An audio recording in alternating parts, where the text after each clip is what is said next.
अस्सलाम वालेकुम student, learn with निशा में आपको वेलकम करती हूँ। अपनी नेक्स्ट वीडियो के साथ मैं यहाँ पे मौजूद हूँ और ये बहुत ही इंपॉर्टेंट क्वेश्चन है बोर्ड पॉइंट ऑफ व्यू से और ये बहुत दफ़ा पेपर में अपीयर भी हुआ है। आयन इलेक्ट्रॉन मेथड आज हम पढ़ने लगे हैं। आयन इलेक्ट्रॉन मेथड ये एक रिडॉक्स केमिकल इक्वेशन को बैलेंस करने का मेथड है और इसके क्वेश्चन के स्टेटमेंट में बेटा आपको सिंपल एक इक्वेशन प्रोवाइड कर दी जाती है और कहा जाता है कि balance this equation in acidic और बेसिक मीडियम। तो सबसे पहले हम एसिडिक मीडियम में इक्वेशन को बैलेंस करना सीखते हैं। क्वेश्चन के स्टेटमेंट में बेटा जो चीज़ आपको प्रोवाइड की जाएगी that is simple incomplete chemical equation. Cl minus chloride radical reacts with MnO4 permanganate radical and gives Cl2 gas and Mn+2। ठीक है, तो सिर्फ आपको ये चीज़ प्रोवाइड कर दी जाएगी पेपर में और आपसे कहा जाएगा कि this is the equation, balance this equation by ion electron method in acidic और बेसिक मीडियम। तो इसके कुछ स्टेप्स हैं जो आपको फॉलो करना पड़ेंगे। बहुत सिंपल और बहुत आसान है। सबसे पहला जो आपको स्टेप फॉलो करना पड़ेगा वो ये होगा कि आप इस इक्वेशन में आपके पास 4 चीज़ें होंगी। 2 रिएक्टेंट होंगे, 2 प्रोडक्ट होंगे। आपने रिएक्टेंट्स और प्रोडक्ट्स इनको 2 इक्वेशन में स्प्लिट कर दें। देखें, ये भी Cl है, ये भी Cl है, तो ये एक इक्वेशन आपकी बन गई Cl minus give from Cl2 और दूसरी इक्वेशन है MnO4 माइनस गिव्स Mn+2। ये सिंपल आपके पास इक्वेशन स्प्लिट हो गई है। तो ये आपके पास फर्स्ट स्टेप है, split the equation in 2 parts. ये 2 रिएक्शन हो गए हैं बेटा, ये रिडॉक्स इक्वेशन है तो डेफिनेटली एक जो रिएक्शन है वो रिडक्शन हाफ रिएक्शन होगा और दूसरा जो रिएक्शन है वो ऑक्सीडेशन हाफ रिएक्शन होगा। तो ये आपको कैसे पता चलेगा कि कौन सा रिडक्शन हाफ रिएक्शन है, कौन सा ऑक्सीडेशन हाफ रिएक्शन है, ये अभी आपको पता चल जाएगा अपने सेकंड स्टेप में।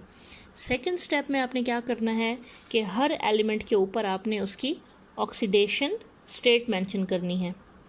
ऑक्सीडेशन स्टेट आपने राइट करनी है हर एलिमेंट के ऊपर।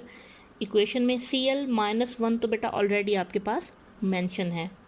यहाँ Cl2 है बेटा। जब एक एलिमेंट अपने ही साथ लिखा हुआ होता है यानी अपने एलिमेंटल फॉर्म में होता है तो उसको कहा जाता है फ्री स्टेट और उसकी ऑक्सीडेशन स्टेट हमेशा 0 होती है। यानी अगर यहाँ पे कोई मेटल लिखी हो, कोई गैस लिखी हो O3, O2, H2, N2, यानी कोई भी ऐसी चीज़ जो किसी और के साथ रिएक्ट नहीं कर रही है और अपने ही जैसे एलिमेंट के साथ लिखी हुई है तो वो एलिमेंटल कंडीशन है और उसको फ्री स्टेट कहा जाता है और फ्री स्टेट में ऑक्सीडेशन स्टेट हमेशा 0 होती है। अब आ जाए दूसरी साइड पे MnO4 माइनस। इसको ज़रा नोटिस कीजिएगा, MnO4 जो माइनस है ये, तो ये इस पूरे MnO4 आयन का माइनस है। ठीक है, यानी ये Mn या ऑक्सीजन की ऑक्सीडेशन स्टेट नहीं है, ये MnO4 माइनस पूरे इस आयन की ऑक्सीडेशन स्टेट है। तो इसको इस्तेमाल करते हो ऑक्सीजन का तो हमें पता है -2 होता है हमेशा। ठीक है, मैंगनीज़ का हम यहाँ पे फाइंड कर लेते हैं और इसको फाइंड करने के लिए हम वही अपना पिछली वीडियो वाला मेथड इस्तेमाल करेंगे। MnO4 शुड इक्वल -1 क्योंकि ये पूरे आयन का सम जो है वो -1 के इक्वल है। Mn को x कंसिडर करेंगे, 1 टाइम है तो 1x plus oxygen 4 oxygen should equal -1। x find करना है, ऑक्सीजन -2 है यहाँ पे तो आपके पास x बन जाएगा 8 and finally -1 plus 8 gives us +7। तो यहाँ पे वापस आए, Mn की ऑक्सीडेशन स्टेट जो हमने फाइंड की वो निकली है +7। ठीक हो गया भाई। और इस साइड पे जब आप आएँ तो Mn के ऊपर +2 is already mentioned in the question, तो ये फाइंड करने की ज़रूरत नहीं है। यहाँ पे आपने देखा हमें क्लोरीन और मैंगनीज़ की ऑक्सीडेशन स्टेट क्वेश्चन में ऑलरेडी गिवन थी। यहाँ पे हमने खुद लिखी है फ्री स्टेट को देखते हुए और यहाँ पे हमने इसको सॉल्व कर लिया, सॉर्ट आउट कर लिया है। जब आपने सेकंड स्टेप कर लेना है तो थर्ड स्टेप करने से पहले आपने उन एलिमेंट को बैलेंस कर लेना है जिनकी ऑक्सीडेशन स्टेट में चेंज आ रहा है। देखिए, यहाँ भी क्लोरीन है, यहाँ भी क्लोरीन है, यहाँ 1 क्लोरीन है, यहाँ 2 क्लोरीन है। तो आप लिख लें सिंपली 2Cl एंड Cl2। जबकि इस तरफ आप क्या लिखेंगे, यहाँ पे आप MnO4 से Mn+2, तो यहाँ Mn की तादाद क्योंकि बराबर है तो इसलिए आप यहाँ पे कोई एडिशन नहीं करेंगे। याद रखिए बच्चे, ये स्टेप हर क्वेश्चन में डिफरेंट होगा। सम टाइम यहाँ पे 3Mn हो फ़र्ज़ करें तो इधर आप 3 लिख देंगे, यहाँ Mn2O4 हो तो यहाँ पे आप 2 लिख देंगे। तो आपने उन एलिमेंट को बैलेंस करना है जिनकी ऑक्सीडेशन स्टेट में चेंज आ रहा हो। चेंज कैसे, देखिए भाई, यहाँ पे क्लोरीन -1 थी, यहाँ पे क्लोरीन 0 हो गई, यहाँ पे मैंगनीज़ +7 था, यहाँ पे मैंगनीज़ +2 हो गया। तो क्लोरीन की भी ऑक्सीडेशन स्टेट चेंज हुई है और मैंगनीज़ की भी ऑक्सीडेशन स्टेट चेंज हुई है, इसलिए आपने यहाँ पे सिंपली क्लोरीन और मैंगनीज़ को बैलेंस कर लेना है। ठीक हो गया। बैलेंस करने के बाद फोर्थ स्टेप में आपने ये काउंट करना है कि कितने इलेक्ट्रॉन लूज़ या गेन हुए। बच्चे, that is very critical step. अक्सर बच्चे ये चीज़ फाइंड नहीं कर पाते कि कितने इलेक्ट्रॉन लूज़ या गेन हुए हैं। इसके लिए आपने सिर्फ उन एलिमेंट के ऊपर उनकी ऑक्सीडेशन स्टेट लिख लें जिनमें चेंज आ रहा है। आप देखिए Mn +7 से +2 हो गया और क्लोरीन -1 से 0 हो गया। पहले क्लोरीन की तरफ आते हैं। एक एटम को देखिए, क्लोरीन -1 था, यानी इसके ऊपर एक इलेक्ट्रॉन एक्स्ट्रा था न्यूट्रल एटम की निस्बत, और फिर क्लोरीन 0 हो गया या न्यूट्रल हो गया। तो -1 से 0 तभी पॉसिबल है जब एक इलेक्ट्रॉन लूज़ हो जाए। माइनस से न्यूट्रल हो रहे हैं यानी माइनस चार्ज वाले इलेक्ट्रॉन लूज़ हो रहे हैं, तो इलेक्ट्रॉन लूज़ हो जाएंगे तो आपके पास Cl 0 हो जाएगा। तो कितने इलेक्ट्रॉन लूज़ हुए, देखिए बेटा, एक क्लोरीन -1 से 0 हो रहा है, तो यहाँ पे 2 क्लोरीन है और इधर भी 2 क्लोरीन है, तो इसका मतलब कि 2 इलेक्ट्रॉन लूज़ होंगे। एक क्लोरीन को -1 से 0 किया, एक इलेक्ट्रॉन लूज़ हुआ। दूसरे क्लोरीन को -1 से 0 किया, दूसरा इलेक्ट्रॉन लूज़ हुआ। तो इसलिए आपने प्रोडक्ट में 2 इलेक्ट्रॉन लिख देने हैं। बेटा याद रखिएगा यहाँ पे कि प्रोडक्ट में कब लिखना है और रिएक्टेंट में कब लिखना है। जब इलेक्ट्रॉन ऐड हो रहे होते हैं तो उनको रिएक्टेंट्स में लिखा जाता है, जब इलेक्ट्रॉन लूज़ हो रहे होते हैं तो उनको प्रोडक्ट्स में लिखा जाता है। उसके बाद इस साइड पे अगर हम आ जाएं, +7 से मैंगनीज़ +2 हो रहा है। देखिए +7 यानी न्यूट्रल मैंगनीज़ में से 7 इलेक्ट्रॉन जा चुके थे, फिर +2 हो गया। अब +2 होने के लिए 5 इलेक्ट्रॉन आप डालेंगे तो +7 से +2 होगा ना, मतलब 7 से 2 हुआ, यानी 5+ जो हैं वो न्यूट्रलाइज हो गए। कैसे हो गए, जब आपने 5 इलेक्ट्रॉन ऐड किए। तो जनाब ये सिंपल है, अगर यहाँ एक ही मैंगनीज़ है और यहाँ भी एक ही मैंगनीज़ है तो एक ही मैंगनीज़ से 5 इलेक्ट्रॉन ऐड करके हमने Mn+2 बना दिया।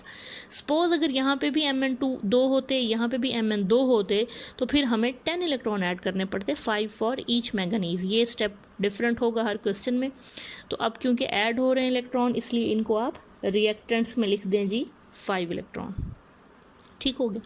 इलेक्ट्रॉन ऐड करने के बाद आपके पास आता है फिफ्थ स्टेप में आपने क्या करना है, ये बड़ा क्रिटिकल स्टेप है। आपने ऑक्सीजन एटम बैलेंस करने हैं। ठीक है, क्या चीज़ बैलेंस करनी है, oxygen atom. Oxygen atom balance करने के लिए देखें, इस साइड तो ऑक्सीजन एटम है ही नहीं, तो ये साइड तो हमारे पास फुली प्रिपेयर है। 2Cl-1 gives us Cl2 + 2 electron. इस साइड पे आ जाएं तो यहाँ पे हम देखेंगे कि हमारे पास ऑक्सीजन एटम मौजूद हैं, +5 इलेक्ट्रॉन आप ऐड कर चुके हैं। अब देखें यहाँ पे हैं आपके पास 4 इलेक्ट्रॉन। ठीक है, जितने ऑक्सीजन हैं, सॉरी 4 इलेक्ट्रॉन नहीं, 4 ऑक्सीजन, जितने ऑक्सीजन जिस भी साइड पे हैं उसकी ऑपोजिट साइड पे आपने उतने ही वाटर ऐड कर लेने हैं। वाटर बेटा इसलिए कि ये रिएक्शन एक्वस है, ठीक है, और ये रिएक्शन पानी में हो रहे होते हैं, तो वाटर ऐड करने से कोई इशू नहीं है। आपने क्या करना है, जितने ऑक्सीजन आपके पास यहाँ पे मौजूद हैं जिस भी साइड पे, उसके ऑपोजिट साइड पे उतने वाटर क्यों बेटा, देखिए यहाँ पे 4 ऑक्सीजन है तो मैं 4 वाटर ऐड करूँगी तभी तो ऑक्सीजन एटम बैलेंस होंगे ना। देखिए 4 यहाँ पे ऑक्सीजन है, 4 यहाँ पे हो गए ऑक्सीजन, हर वाटर में 1 ऑक्सीजन है। ठीक है, अगर इधर 5 होते या 2 होते या 3 होते तो आप इस साइड पे उतने ही वाटर मॉलिक्यूल 5 या 3 या 2 ऐड करते। और एक और इंटरेस्टिंग बात यह है कि अगर इस तरफ ऑक्सीजन होते तो आप इस तरफ वाटर ऐड करते। एक और इंटरेस्टिंग बात यह है कि अगर यहाँ पे MnO4 और यहाँ पे MnO2 होता तो आपने काउंट करना था, जिस तरफ जितने ऑक्सीजन कम है आपने उतने वहाँ पे ऑक्सीजन ऐड करने हैं। ठीक है, तो अगर यहाँ पे 2 ऑक्सीजन अगर कम होते तो आप 2 वाटर ऐड कर लेते, सिंपल। अब फाइनल स्टेप हमारा रह गया है कि जब आपने ऑक्सीजन एटम बैलेंस कर लिए हैं वाटर डाल के, तो ये हाइड्रोजन एटम आ गए हैं भाई, ये इक्वेशन के इस साइड पे हैं, इस साइड पे नहीं है। अब याद करें तो हम बैलेंसिंग कर रहे हैं इन द एसिडिक मीडियम, और एसिड क्या प्रोवाइड करते हैं हमें, प्रोटॉन। तो इन हाइड्रोजन को बैलेंस करने के लिए आपने यहाँ पे इसी इक्वेशन में फिर से प्रोटॉन ऐड कर दें। कितने प्रोटॉन ऐड करना पड़ेंगे? जितने यहाँ पे हैं, यहाँ पे कितने हैं? 4 2 8, तो आप 8 प्रोटॉन ऐड कर दें। Very simple. अभी हमारी दोनों इक्वेशन बिल्कुल प्रिपेयर हो गई हैं। फाइनल स्टेप ये है कि आपने नंबर ऑफ इलेक्ट्रॉन बैलेंस करने हैं, नंबर ऑफ इलेक्ट्रॉन। और नंबर ऑफ इलेक्ट्रॉन कैसे बैलेंस करने हैं? नंबर ऑफ इलेक्ट्रॉन लॉस्ट और गेन, ये बैलेंस करने हैं आपने। क्योंकि बेटा देखें, क्लोरीन और MnO4 में रिएक्शन हो रहा है, तो एक इलेक्ट्रॉन लूज़ कर रहा है तो एक गेन कर रहा है। हमने देख लिया यहाँ पे इलेक्ट्रॉन जो हैं लूज़ हो रहे हैं, यहाँ पे गेन हो रहे हैं 5 इलेक्ट्रॉन। लेकिन मसला यह है कि यहाँ 2 इलेक्ट्रॉन लूज़ हो रहे हैं और यहाँ 5 इलेक्ट्रॉन गेन हो रहे हैं, तो बैलेंसिंग तो ना हुई, बराबर होने चाहिए ना। तो सिंपल तरीका आपने मैथ्स में पढ़ा हुआ है, इस पूरी इक्वेशन को आप मल्टीप्लाई कर दें 5 से और इस पूरी इक्वेशन को आप मल्टीप्लाई कर दें 2 से, और रिजल्ट्स आप देख के जनाब हैरान हो जाएंगे कि ये आप देखिए ज़रा, इस इक्वेशन को 5 से मल्टीप्लाई कर रहे हैं, 2 5 10 Cl-1 gives us 5 Cl2 plus 10 electron. Okay, ये एक साइड हो गई फाइनल। दूसरे साइड पे आते हैं, 2 MnO4 minus 1, 2 5 10 electron and 2 8 16H plus. और इस साइड पे देखिए Mn कितने हो जाएंगे आपके पास? 2 Mn plus 2 and finally 4 2 8 H2O।